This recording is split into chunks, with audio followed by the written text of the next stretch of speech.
I am not a doctor, nor do I play one on TV, radio, or the internet. Any advice given on this broadcast is purely for entertainment and research purposes only. Use at your own risk. This video complies with YouTube guidelines for science and education. Please enjoy the program. The Not So Secret Sauce Podcast. Hey everybody, Marvelous Matt with the Not So Secret Sauce Podcast. This week we have a special guest, Mr. Ryan Reed, former NPC bodybuilder and recovering addict. Me and Ryan have known each other for a little while, and he's going to help us out today. Today's topic is something that's been coming up a lot here recently with me. Should you even want to start gear? And what we do, it's just kind of, the Not So Secret Sauce Podcast is literally about anabolic steroids, joining the anabolic brotherhood, getting gains, and all of that. But above all else, we're about doing things safely. And that's our main purpose, is to relay information so that you can do this sport that we love as effectively as possible, but do it as safe as possible. And there's a lot of stigma and a lot of false information around gear in general. I can't put the clip up because it'll demonetize me, but there's an episode of Family Guy where Peter takes Stewie to the gym and basically gives him a steroid injection. There's a short little montage, about 10 seconds long, and then you see Stewie all jacked. And that's not how gear works, So the first myth I want to dispel tonight is that doing this is going to turn you into Ronnie Coleman. It's going to turn you into Chris Bumstead. It's going to turn you into just this amazing physiqued mass monster. And it's not.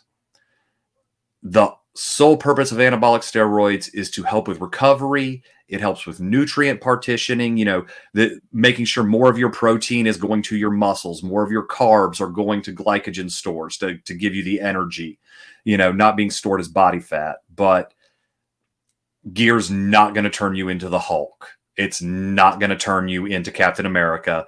It's not some super secret formula.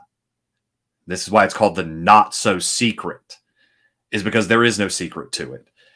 It'll help you heal faster. It'll help you get stronger and stuff like that. But it's also can be very, very dangerous. It can also be a hell of a hassle. So I wanted to address a few things to our beginning listeners who maybe are just looking for, some insight on starting a cycle, possibly, getting on gear, making the gains and doing all that. I wanted to, tell you, it's not all peaches and cream. It's not all roses. First off, it's a hassle. If nothing else, if you don't care anything about the health consequences or anything else, it is one hell of a hassle. Figuring out what compounds do what to your goals is a full-time job in of itself. I actually spend hours every day coaching people on what gear they should use for their goals. And even as much as I know, I'm still learning. The current trend right now is using a compound like Masteron, along with TRT. And it's not really TRT if you do that, but the hassle of knowing that, the hassle of doing that. Not to mention giving yourself injections. That right there is enough to scare most people off. I've got a whole episode planned about oral only cycles and why you can get results, but they're the dumbest thing ever. Ryan, just on what I've talked about so far. I have to preface anything I'm about to say is that I strongly believe in the use of anabolics, but I also strongly believe in what you're trying to do on this podcast, which is to get real information to guys that either are in the anabolic brotherhood or thinking about it. And so I commend you for that. I'm honored to be your first guest on this show. They do come with real side effects, but a lot of them are exaggerated or just flat out false. And there are some real dangers involved. But I do want to comment on one little part that you were talking about. So I know about 1,000 guys that are on gear right now, and you'd never know it. It's actually, I read a study the other day that it's actually estimated that 20% of North American population, which for the purpose of the study, they defined as Mexico, North America, and Canada. They left out a bunch of the little countries and stuff like that. But it's estimated that 20% of men either are currently on PEDs or have been in the past 2 years. And you think about that. You know, you walk into a gym, there's 20 guys in the gym. 20% of that, 1 out of 5. That means a minimum of 4 people. And you could even say that if they're in the gym, chances are increased that they're on it. And you'd never even know it because they're not putting, in my opinion, they're not putting in the necessary work, the necessary nutrition. They haven't built that foundation that needs to be built before you ever touch gear. And that's actually a point that I was going to make is, you know, no one should ever consider touching anabolics for any reason until you have that groundwork laid, until your nutrition is 100% on point, until your recovery is 100% on point, till your training is 100% on point. I am a firm believer that you need to reach your maximum natural potential. And then if that's not enough, then by all means, you know, use gear and use it safely. So I know a couple of guys that it would be misleading if you met them. And so at this point in their training and with their gear, they have a pretty loose diet. The problem that people wouldn't see would be the years of foundation that they laid that you're talking about, and getting their body and their machine to such a level where they can be a little bit more loose with their nutrition and stay pretty in shape all year, you know, pretty round, pretty vascular. And it's just really, really hard if you don't have that foundation. Even if you're not on anabolics, you can't out-train a bad diet. The discipline, the meals, you just can't do it. Well, the biggest thing with my my fitness and lifestyle business is diet. You know, people know how to work out, you know, for the most part. Now, if we're talking about you want to be a full-fledged, and you know this better than I do, if you want to be a full-fledged, you know, IFBB pro, NPC bodybuilder, you know, you've got to go above and beyond in your training, your nutrition, and all of that. But, you know, my clients, the vast majority of my clients are just looking to, you know, lose 10, 15 pounds. You know, they're just looking to improve their quality of life. You know, guy wants to put on, you know, 5 pounds of muscle before, you know, summertime, or, you know, woman wants to lose 10 pounds before a family reunion or, you know, a high school reunion or something like that. And diet is paramount in that. But you're right. You know, once you've spent those years building that foundation, you can take that time and, you know, loosen the reins a little bit. But a lot of people don't realize that you have to lay that foundation and, you know, do all of that first. The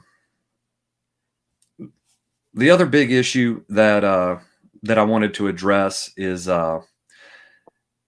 and actually, before I do that, the one other thing before I get into the health concerns about the hassle is, once you've decided that you're going to do this, first off, you've got the hassle of, technically it is, unless prescribed by a doctor, illegal in the United States to use anabolic steroids. So you have that hassle.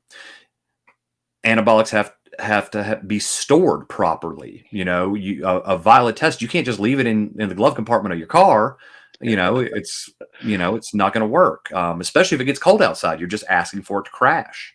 For those of you who don't know, crashing is when the actual testosterone crystals that are suspended in the oil separate. It has to be heated to put it into solution.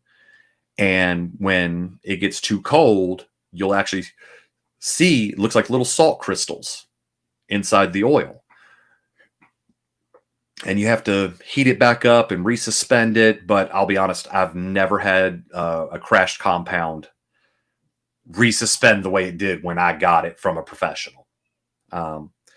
Then you have to decide, are you going to do a blast and cruise where you stay on cycle and then you PCT, or are you stay on cycle and then you go on a TRT dose, or are you going to do a full-blown PCT? And that opens up a whole nother can of worms. So there's a lot of hassles that you really need to think about. Then you have the health concerns, and I'm just going to list some of these off, and I don't even feel like I really need to go into detail just because the list is so long. All anabolics are liver toxic. I don't care whether it's injectable or orals. Orals are more liver toxic than injectables, but all anabolics are liver toxic. The amount of toxicity of oral steroids is a big debate. There's studies that go both ways. But at the end of the day, it is doing damage to your liver. Even no matter how small, it is doing damage. You can actually develop glaucoma from taking anabolics. That leads to the next one. The glaucoma can be caused by elevated blood pressure. If you're on anabolics at all, your blood is thicker. It's natural. I don't even like to call it a side effect because it's a known effect of anabolics, is that it increases your red blood cell count, which makes your blood thicker. It elevates your cholesterol. If you don't manage your estrogen properly, you've got gyno. You've got the possibility of depression and anxiety because gear messes with your dopamine and serotonin transport molecules inside of your body. There's a whole big amount of chemistry and biology that goes into that, but it messes with it, period. Some more than others. It's actually why I will not suggest trenbolone to anybody, is because it will wreck your dopamine transport system. Insomnia, certain ones, trenbolone is the biggest one, but any of your, anything like Deca or NPP, any of your nandrolones can cause insomnia. My brother-in-law gets insomnia if his test dose goes above 400 milligrams a week. He just doesn't sleep. 2 hours a night is all he can stay asleep. And then you have the biggest one that is a known effect. And if you're not careful, it can really wreck you for life. And that's testicular shutdown. When you inject exogenous testosterone, exogenous means from the outside. When you inject testosterone, whether it's bioidentical, whether it's synthetic, it doesn't matter, your body stops producing testosterone.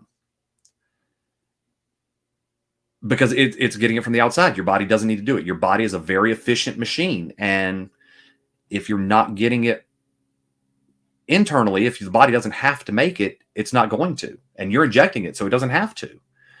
And this can lead to some long-term damage. Now, my testosterone was shot all to hell because of a motorcycle accident causing actual physical damage. But Ryan, I understand that, this is something that very intimately. So share with us your story on this. Yeah. So I was 17 years old, and I did two NPC competitions, the Ronnie Coleman Classic and the Iron Games. And I did well. It was a 20-week grueling contest prep. And I looked good, for a natural teenager. But the guys that finished ahead of me were light years ahead of me. Wasn't even the same, not even in the same playing field. And so obviously I was really, really crushed leaving after putting all that work in, and lost sight of things, and had to make a decision right then and there: either stick to a natural competition or get with the program. And so I came back to set on that, and I disregarded the warnings of my trainer at the time, and I went ahead and went forward and started anabolics, which kind of started a chain reaction, because once some other things happened and my contest prep for the Mr. Oklahoma ended, I came off everything all at once. And it was for the first time that the side effects start to set in. Depression. I had really bad toxemia. And as an 18-year-old kid, it caused enormous problem. Famously, Dorian Yates, when he ended his bodybuilding career, because of injuries came to an end, he decided, well, I'm not professionally competing anymore. And so, I don't need this stuff. And he famously battled with addiction, which is something that happened with me. I'm not comparing myself to Dorian. It's just interesting, the parallels between your natural testosterone shutdown and the side effects that come, and the ways that you look to supplement that feeling almost subconsciously in the body. Well, I think, you may not, intend on comparing yourself to Dorian, but I think it's a great comparison to make, because especially as a young kid, we all feel like we're invincible. And you take somebody like Dorian, who has been in the industry for years, who, has the best doctors, who has the best, healthcare, who has had the best trainers, the best coaches, all these people who supposedly had his best interests in mind, and he still had to deal with these. So, a lot of these younger kids who feel like that they are, like I said, invincible. It's not going to happen to me. Well, if it can happen to somebody like Dorian,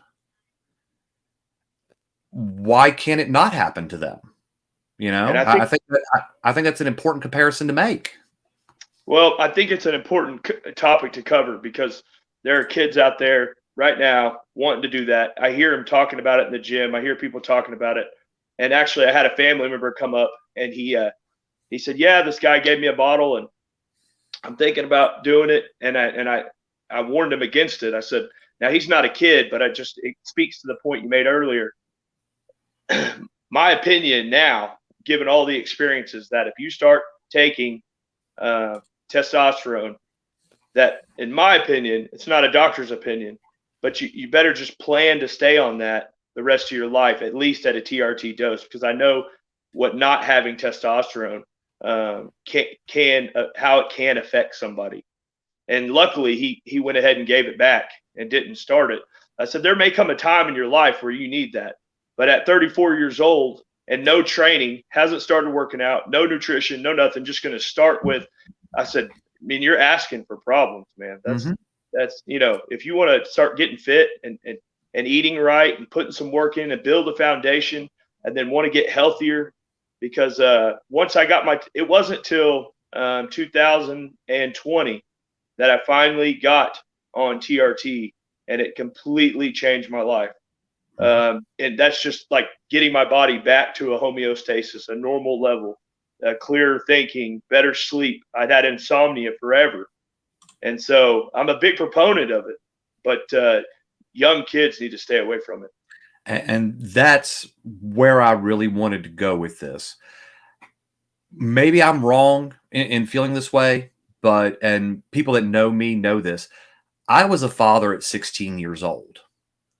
Okay. I made decisions as a teenager that did affect me and will affect me for the rest of my life.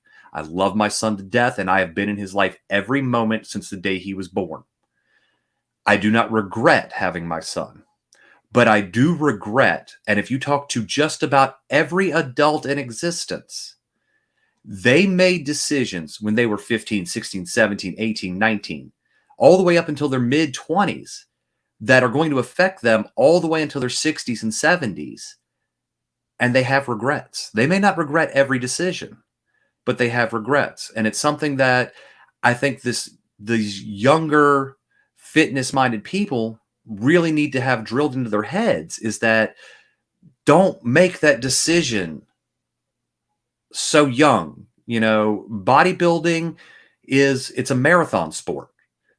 I mean, we may not be running 26 miles, but just like my wife is a marathon runner, and she goes on training runs, and she didn't start out running 26.2 miles.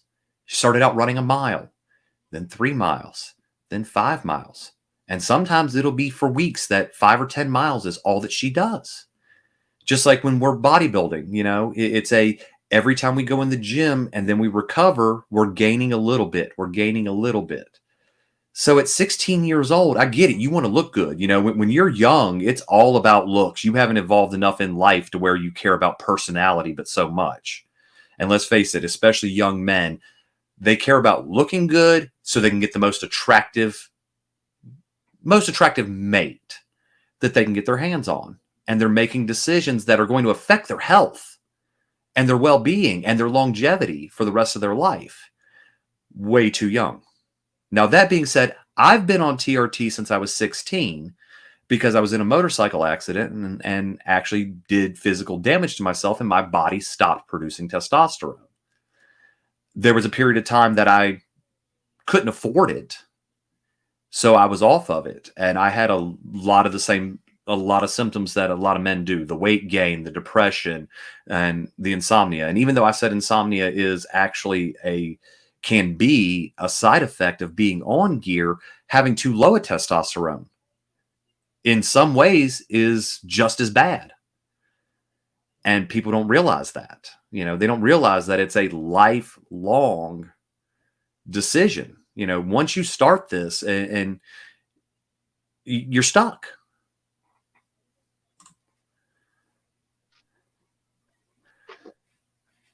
It just, I really wish, I mean, I'm at the gym sometimes, and I go to a local YMCA, and then I also have memberships at 2 other commercial gyms here locally.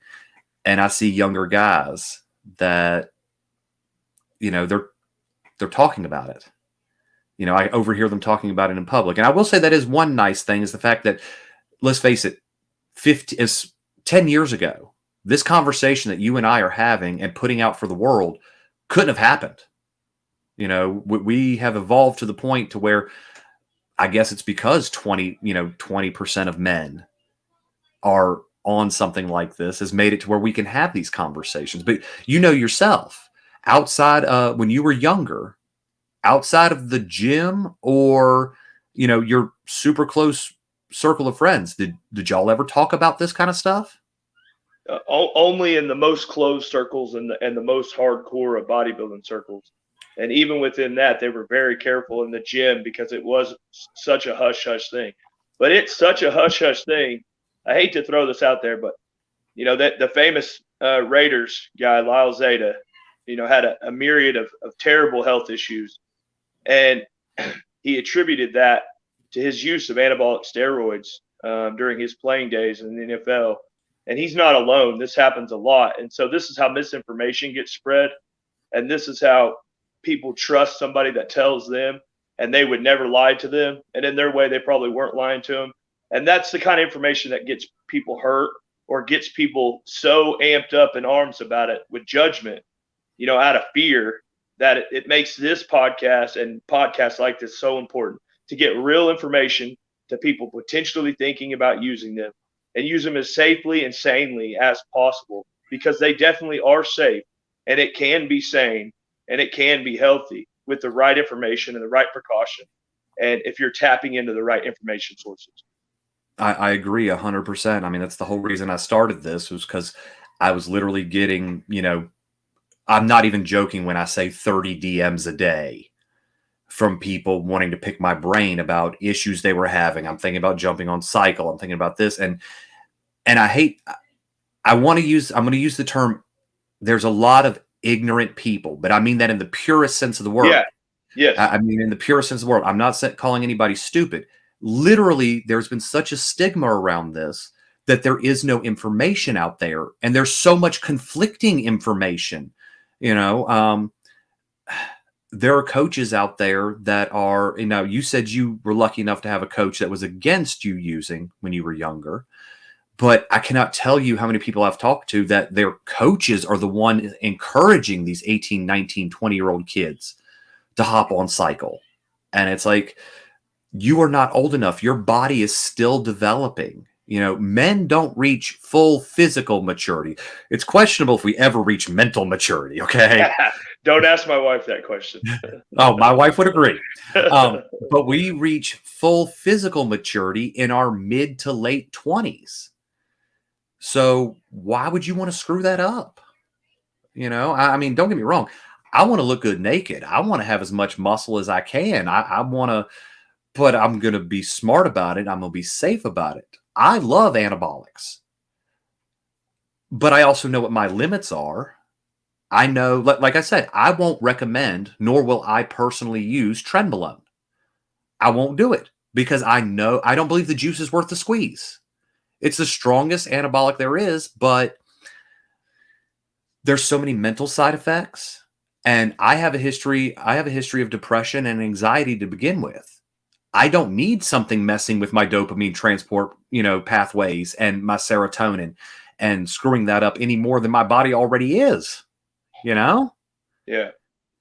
You know, I want everybody to be as safe as possible. And I'm really going to, you know, encourage anybody that's watching this, that's listening to this, really think long and hard about the rest of your life. Because right here on this screen, you have two men in front of you that are going to be injecting themselves with testosterone for the rest of their natural lives. I really cannot emphasize that enough. The rest. I am 39 years old. Good Lord willing, I've got another 30 to 40 years minimum in my life. And I have to give myself a shot twice a week, every week, for 30 to 40 years. All of you young men, and especially you young ladies, the whole topic of females using anabolics is I could literally do an entire series on that. I'm just going to leave that one as simple as my personal belief is that women should not be using anabolics. We do have lots of compounds in our wheelhouse, in our circles that can help women and all of that. But if I'm not gonna get into that. I'm just gonna say that I don't, like I said, I could go on for hours about that one. And my mom was, you know, like Ryan, I'm second generation bodybuilding, you know, so I've been around this my whole life. And I can tell you right now that there's a big difference between female bodybuilding today and what it was back in the 80s when my mom was competing. Back then, you would not ever have caught a woman at any level of competition injecting testosterone or Trenbolone or, you know, what some of these coaches have some of these women on. It is ridiculous. But I'm digressing. Just the main point for this first half hour, I really want everyone to understand. Do your research. Watch this podcast. There are so many great resources out there from very knowledgeable people that can help you. There are so many resources, but take everything you read with a grain of salt and question whether or not the author has an ulterior motive. My motive is for you to be healthy. That's it. I make no money from this podcast. I literally spend my money and my time to do this with no reward. I have no sponsors. I have no nothing. I just want people to be knowledgeable and healthy. So just think before you decide. And if you have a coach, if you are a young man and you have a coach that's wanting you to hop on gear, don't do it. Don't do it. My personal belief, for whatever it's worth and however much you trust me, 25 years old. And even then, get a blood test. If you're 25 years old and your natural testosterone is coming back at 900 nanograms per deciliter, that's what I shoot for. You are anabolic. Exactly. Especially at 17, 18 years old, you're as anabolic as you're going to get. Yes, you can take gear and get super physiological doses, but man, you're really messing with that natural, that pure natural. Your body produced it. I get a little heated with this because I hate to see people, I don't want to say ruin their lives, because there are younger people that can use it and be safe, but they are the exception and by no means the rule. So that's all I have on that.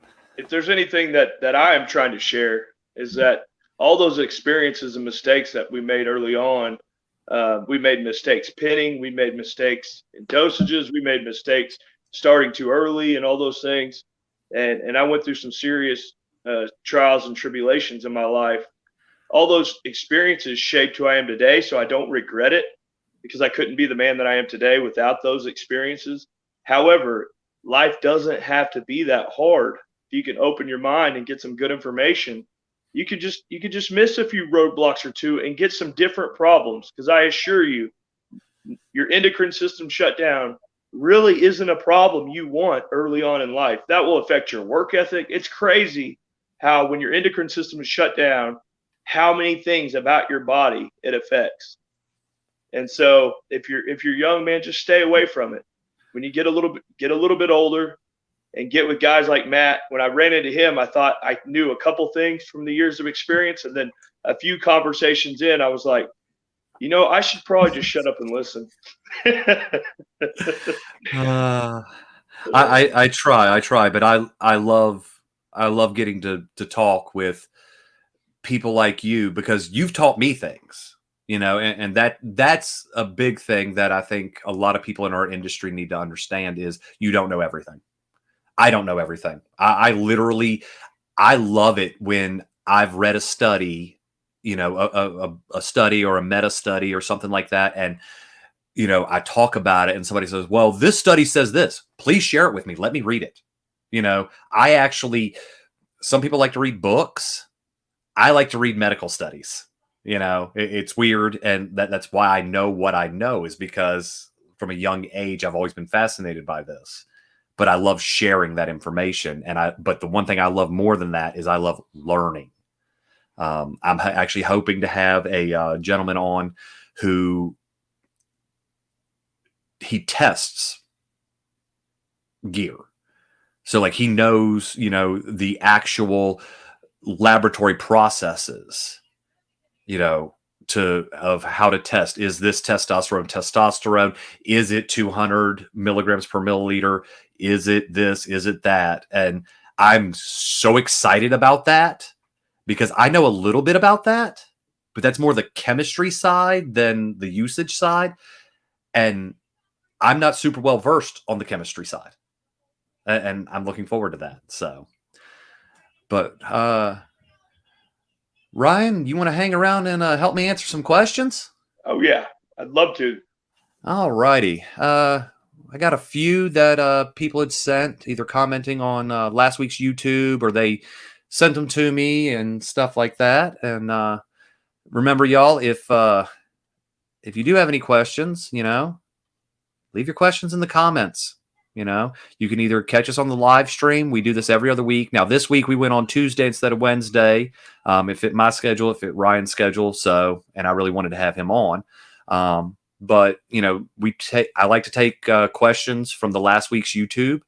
You can also, for the time being, I'm going to say you can DM me questions, but I get up to 10K subscribers. I'm not going to lie, and that's going to have to go away.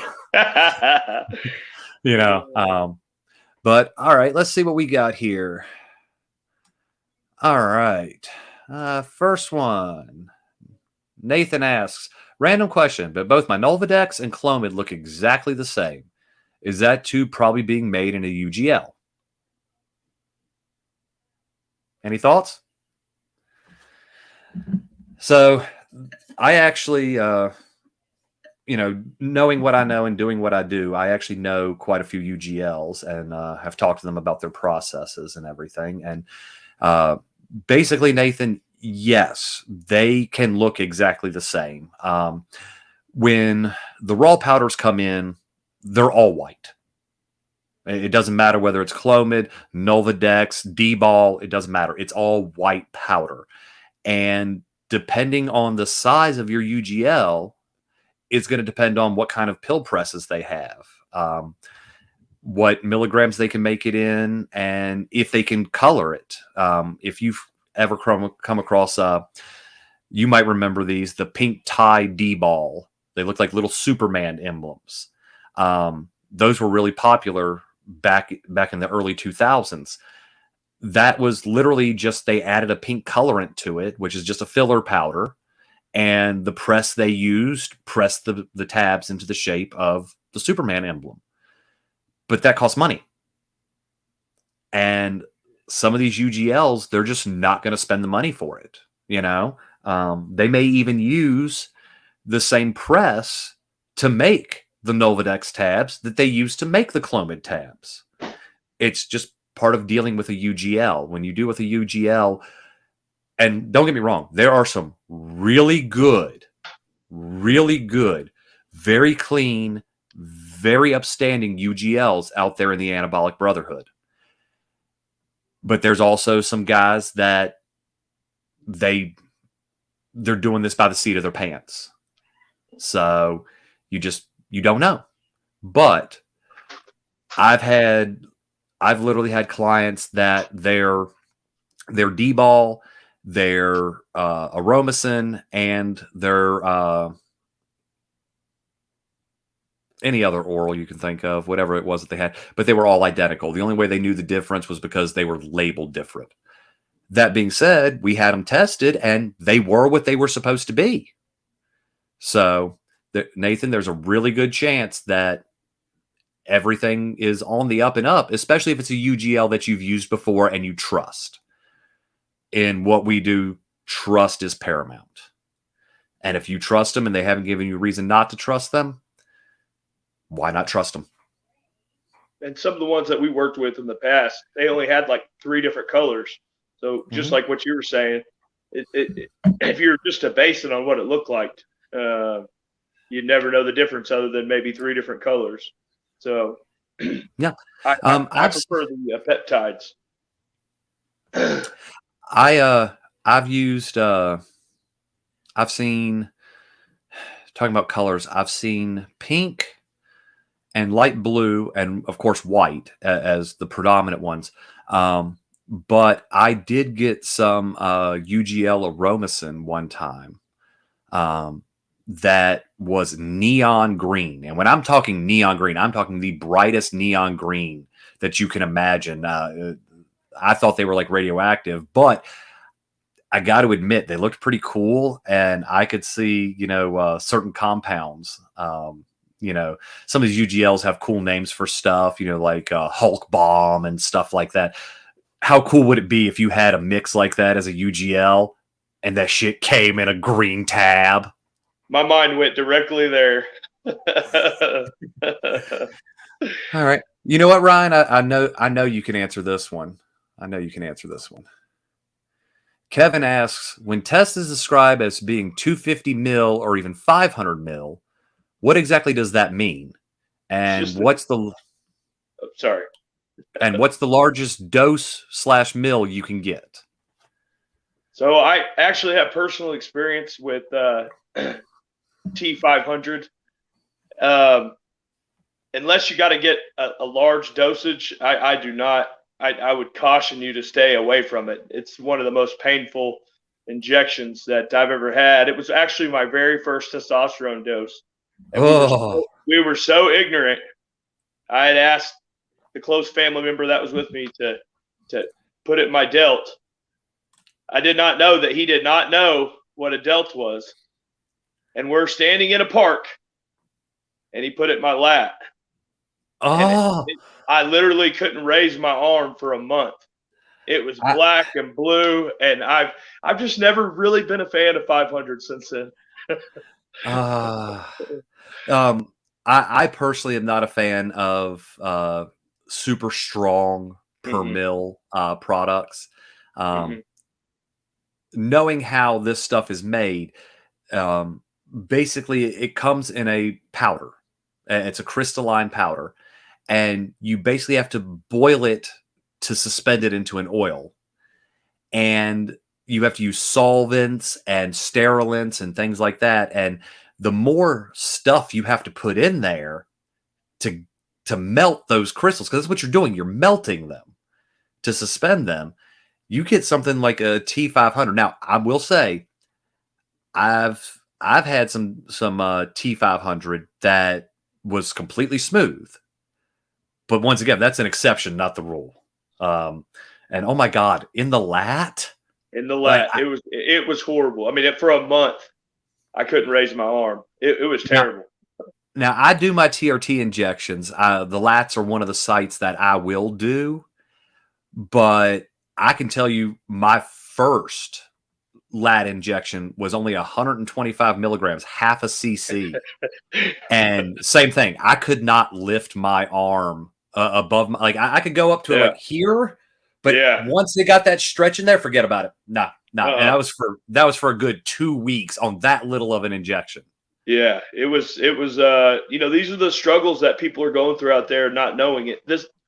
What you were saying about the information revolution and the access to social media is so important, because there's a lot of those early mistakes that could have been avoided, but it was so hush hush, and so the information wasn't readily available.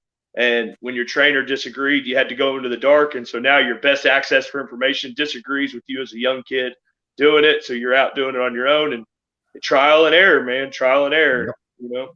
Yep. Back to this first part. When Tess is described as being 250 mil or even 500 mil, what exactly does that mean? So that basically is just the concentration of milligrams per milliliter. So 250 mil is actually 250 milligrams of testosterone suspended in 1 milliliter or cc of oil. So if you were to inject 1 cc of that, you would get 250 milligrams of testosterone. 500 mil is the same thing. Deca comes, 1, 2, 300. And so that is. So when somebody says, I got some test 250, they're saying I got testosterone 250 milligrams per milliliter. That's all that means. All right. Let's see here.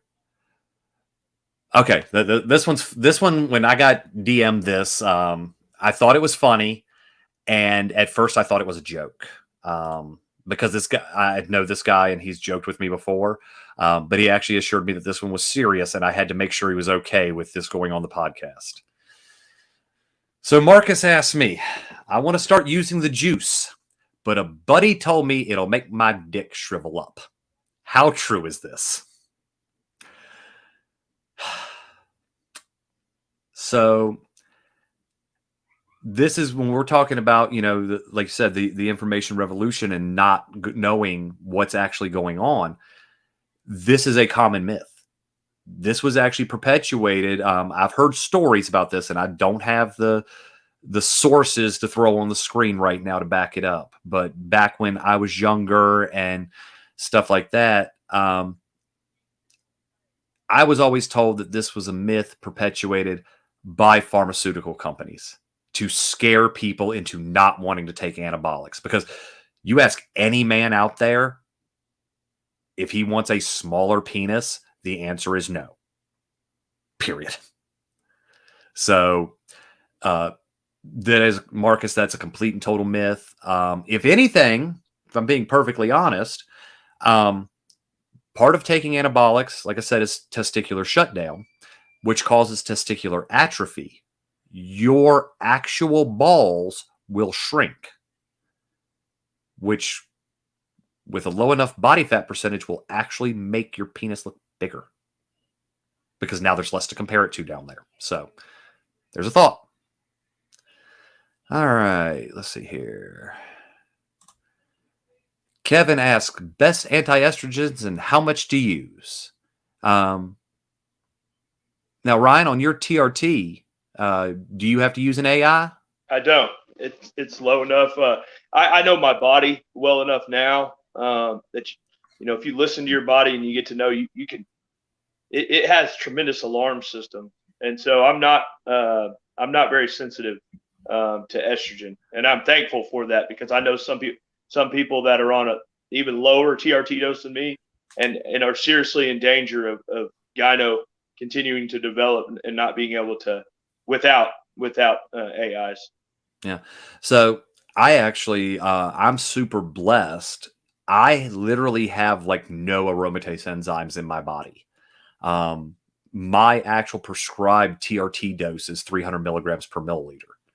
Now, that being said, that dosage puts me right in almost dead center of the normal range for estrogen. And it does not give me a super physiological test number. I'm barely at over 1,000. I usually hover between 900 and like 1,050 on that dose. Now, I know for some people that's a full cycle, but for me and the way my body reacts, so I actually don't need an AI, on my TRT dose. Now, my brother-in-law, he's one of those ones that he's a hyper responder, and his TRT dose of 125 milligrams a week of test, he has to take an Arimidex every other day because he produces so much. The whole point of that, Kevin, was to how much to use. No one can answer that for you. That is completely and totally person dependent. On the screen right now, you have two people who at their current dose don't need an AI. But I guarantee you, we both know people that are on similar doses that need an AI. It's entirely dependent on you. Body fat levels are going to determine how much you aromatize. The leaner you are, the less estrogen you're going to produce. Just your genetic makeup is going to be that. Best anti-estrogens. There's really only 3 that we reliably use, and in order of strength, the strongest is letrozole, which, as far as I'm concerned, nobody needs to touch. We require a certain amount of estrogen as men for our brains and our hearts to function healthily, and a certain amount of estrogen actually keeps our cholesterol levels down. We actually need a certain amount of estrogen to grow muscle, Letrozole is just way too strong. It will crash it. And there was a trend back in the late 90s, early 2000s, where guys were just straight crashing their estrogen, trying to get as dry as possible. And they were lifting like crazy, but not making any gains because, like I said, you have to have a little bit of estrogen to build muscle. And I'm not going to lie, I have crashed my estrogen by accident, and I felt like shit for a week and a half. Yeah. It literally felt like I had the flu. Your next strongest would be Arimidex. Arimidex is the most widely used one. And for most people, it's good to use. That's what most TRT clinics prescribe, which I actually wish they wouldn't, because TRT clinics require blood work, and so they can more finitely manage your estrogen. Arimidex comes in 1 milligram tabs, whether it's prescription or UGL. It's just industry standard to be 1 milligram. So, and they're really small. So really you can only break them in half effectively. So you've either got to take a half or a full. And let's say you're at the upper end of, normal on estrogen, and you take a half a tab and it drops you 3/4 of the way down. But you feel better when your estrogen's a little higher. You basically are being forced to let it build, drop it down, feel like crap for a few days while it builds back up, get a few days that you feel good, then drop it down and build it back up. Now, that being said, like I said, my brother-in-law, he has to take one every other day to keep his estrogen. So he needs something that's strong. So it goes back to, you got to learn. And that's the biggest thing with all of us. We've all had trials and errors to learn what works for us. It's part of doing what we do. The weakest, and when I use the term weakest, I'm not by any means saying that it's useless or anything like that, is Aromacin. I actually like Aromacin because it gives you more finite control. Most people have a level of estrogen that they feel good at. Too much estrogen can cause erectile dysfunction. Too little estrogen can make you feel like crap. If you're in that area where, a half a tab of Arimidex takes you from one extreme to the other, Aromacin is the way to go. And Aromacin is a lot healthier on your blood lipid levels and your cholesterol. So once again, those are your three main ones that you use. How much to use, that's going to be person dependent. And unfortunately, you're not going to know until you crash your estrogen. Basically, you're going to have to just do it till it crashes. Let's see if we got anything. Okay. We got one in the live feed. Facebook user. Don't know why the name didn't come up. I guess he wanted to be anonymous. I'm considering hopping on TRT, almost 30 years old. Okay. So my advice is get your bloods done. Find out what your actual testosterone level is. Ryan, you probably know about this part of it. Most general practitioners have no clue what they're talking about when it comes to TRT. So I shared with you a couple weeks ago. I had a dear friend, and he was describing his symptoms to me, and I recommended him go to a doctor, get his blood, same thing that you're saying. And then if his levels were low, ask them to be put on TRT. All that happened. His levels, he came in just under 300. They kind of hassled him about doing it. And he called back and he said, "Hey, what's going on?" And they said, "Oh yeah, whatever. We just wrote this prescription." So he goes to the prescription. He calls me and I'm like, "Okay, great. Like this is going to be a good thing." And so he gets to the pharmacy and they wrote him for 3 cc's of testosterone cypionate for 3 months. And I about dropped the phone. Actually, the first thing I do was I was venting and I messaged you. I'm like, what the hell? Yeah. Yeah. GPs. So my first thing I'm going to tell you to do, go to a TRT clinic. Yeah. I don't have any that sponsor this show. But I'll send you, if you send me a message anonymously, I will send you the link for the one that I use. I'm not going to say them on here because they're not paying me to say it on here. But they're a really good clinic and they do everything based off blood work. They understand that you should be injecting a minimum of twice a week. I've talked to them. They do have some clients that they suggest 3 times a week because it just keeps their levels better. That'd be neat. Yeah. Yeah. GPs, like I said last week, and I was trying to put one of those little card things up on the screen, right here, but it wouldn't make it. I couldn't figure out how to make it work. I'm still new at this part of it. Last week I had said that most GPs get 4 hours of training on the male hormone systems. I was told that by my GP when I moved back to Roanoke from up north. I had to get a new GP. I'm obviously not going to drive 6 hours away to go see my GP.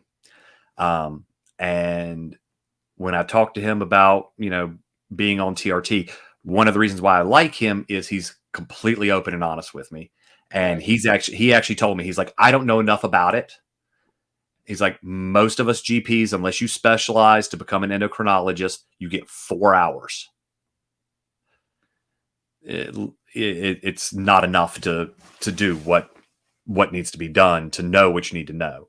but 3 cc's for 3 months. So a drug, testosterone cypionate, which has a half-life of between 7 and 9 days.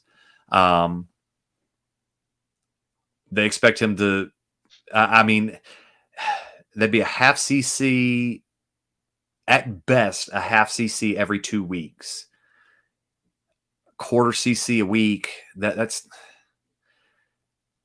what, 50 milligrams a week. Yeah. I actually know postmenopausal women on hormone replacement therapy that are on higher doses than that. From their doctors that are prescribed higher doses than that, and that I just find that amazing. But yeah, find a good TRT clinic, have your blood work done, and check your ranges versus your age.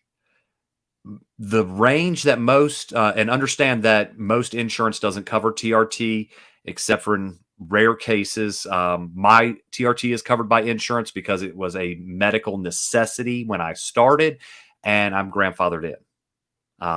But just you've got signs of low T, most insurance companies aren't going to cover it. That being said, it's still not very expensive. I think even without insurance, my TRT comes out to be like under $150 a month. And for me, that's a no-brainer. As good as it makes me feel, that's a no-brainer. But have your levels tested based on your age. The normal range of testosterone for an American male is between 200 and 1100. That number was figured back in the 1950s. There was a sample of roughly 10,000 men, and they eliminated the top 5% and the bottom 5%. And what was left, the next highest number was 1100. The bottom number was 200. If you fall inside of there, you're considered normal to most medical professionals. This is kind of a pet peeve of mine. Tell me what other health marker in your life you can literally have 5 times higher number and still be considered normal. If your cholesterol was 5 times what a healthy person's cholesterol was, you'd be dead. If your blood pressure was 5 times, your heart would explode. But for some reason, testosterone can have a 5 times range. You break it down by age group. When I was 16 and my body, it took about 4 months for my body to completely shut down testosterone production. And when I had mine tested, I came back at 206. I was 6 points above the 200. In the actual test that they use to determine the range, 200 is considered normal for an 85-year-old man. Tell me what 16-year-old wants to feel like an 85-year-old man. So, yeah, simplest thing, do it off your blood work. Remember, before you make this decision, it is a lifelong commitment. You had said that, you're almost 30 years old. If you have the symptoms and your blood work says it, I say go for it. There's no point in, we talk about TRT being a lifelong commitment, but for me, it's worth it. Those injections that I take every week are worth it to me. Ryan, I assume they're worth it to you. It's been a life-changing experience after all those years with no testosterone whatsoever, completely shut down. And you make it work. In the midst of everything, you make it work because it's life and life goes on. But the minute I had optimal testosterone level, my life changed, for the better. It's a real blessing in my life. It really is. And it can be a blessing for this gentleman, this 30-year-old gentleman. I believe in it. My only reservation is that you need to make peace with the fact that you're going to be on it for life. I wouldn't mess with it. Don't risk a shutdown. Don't worry about the PCT. That's not professional advice. This is just in my experience, that you make peace with it. You get on TRT, you eat right, you feel good, you sleep good, you think good. Well said. Well said. All right. I got 2 more for us. Best oral steroid for fat loss. Mm. So here's the thing, TJ. There is no such thing as an oral steroid for fat loss. Steroids do not burn fat. The process of burning fat is called lipolysis. And there's some literature that says that Winstrol and Anavar can cause fat loss, but it's actually more of a side effect of the increase of muscle mass. And if I'm wrong, somebody please send me literature, but I have never seen an actual study done on an oral steroid. And if I'm being honest, the only 2 that I could see that would ever be used would be Anavar and Winstrol. Everything else would be a test derivative and would probably be more for bulking. But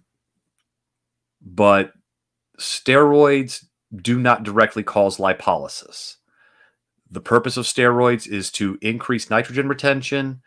It is to help with nutrient partitioning and help with recovery. So any fat loss you experience from using steroids is generally attributed to an increase in muscle mass. And remember, you can gain 2 or 3 pounds of muscle and it not be visible if you're gaining it all over your body. You know, if you put 3 pounds of muscle on your bicep, you're going to have huge arms. But 3 pounds over your entire body, you're not going to notice. But that 3 pounds is an extra 150 calories a day that you're burning.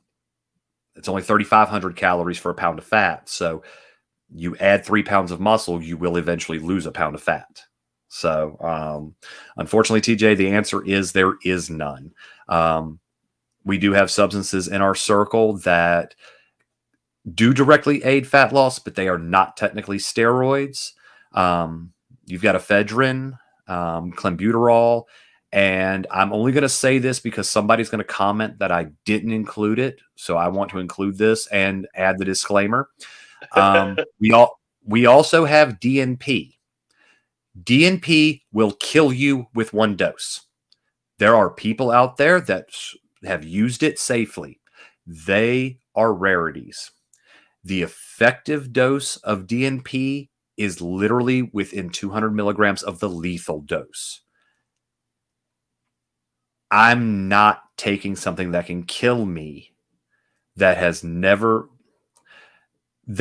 in the past 100 years has not been a prescribed medicine, which means the only way to get it is through a UGL. And I don't care how much I trust a UGL. I do not trust them to be that accurate that I'm willing to bet my life on it. All right. And that actually, Matt, so I had one of my best friends, Sean, he, when it came to clenbuterol, so this is not just anabolics, but talking about there's not a one size fits all anything. So the only compound, and that includes clenbuterol and many other substances that agrees with him, is testosterone. He's literally tried all these other compounds and had seriously not health risk, but seriously like bad side effects that he did not enjoy, and he could physically feel it. And so you never know person to person how that's going to affect somebody. He is uber sensitive to even the slightest change in his body. Well, and there's a lot of people out there like that. You know, my TRT clinic, when I was speaking to my doctor that I use at that clinic, you know, me doing what I do, you know, I like to ask questions and learn things. So I asked him one day, I was just like, you know, this TRT clinic prescribes DECA for therapeutic dosages. The maximum dose they will prescribe is 100 milligrams a week. And I asked him, I was like, have you ever had anybody that just can't take DECA? And he's told me that he's had plenty of clients, I guess you'd call them customers for what he does, semantics. But he's had plenty of people that can't even take 20 milligrams a week, and without getting erectile dysfunction. You know, there's something. I know a girl that was trying to take clenbuterol to lose a little bit of fat to, she was on a pretty decent diet, but she wanted to speed it along, help it along. So she was taking 20 micrograms, which is like considered the bare entry level dosage for clenbuterol. And it messed her up. She was shaking so bad. Like, I mean, literally, she sent me a video and she's like, took my clenbuterol like 2 hours ago and it won't stop. And I was just like, how much did you take? And she's like, half a tab. I'm like, are you sure? Because like I know grown people taking 80 micrograms, 4 times that dose, that they don't even get a shake. Yeah. Now my wife knows when I'm on clenbuterol because my eyebrows twitch. I don't even notice it. But yeah, there are some, and it's like you said, it is so person dependent that unfortunately the only way to know for sure is to experiment, but experiment safely. Start with the lowest dose you can and see what happens. So, all right, we got one more. All right. Does anybody get any anti-estrogenic side effects from Masteron? You see how the Masteron has the symbols in it? Yeah, that's a social media thing. A lot of social media does not like us talking about this. It's a lot more widely accepted than it used to be, but it is still censored in quite a few places. But anyway, if so, how do you use it? I've read up on other people's experience, and it sounds like MAST has similar effect to AIs. Garrett, is that something you've heard of, Ryan? It is. And it's actually, honestly, and this was going to be the question. I know we only had one question left, but I'll answer this one first. But I was going to ask you what your favorite all-around compound is, because for me, it's actually Masteron. It's just something that in the past has agreed with my body, and combined with other things, I have noticed anti-estrogenic properties. On the level of AI, I don't know, but it just agrees with me, and I like the look and shape, and a very, very safe compound to use.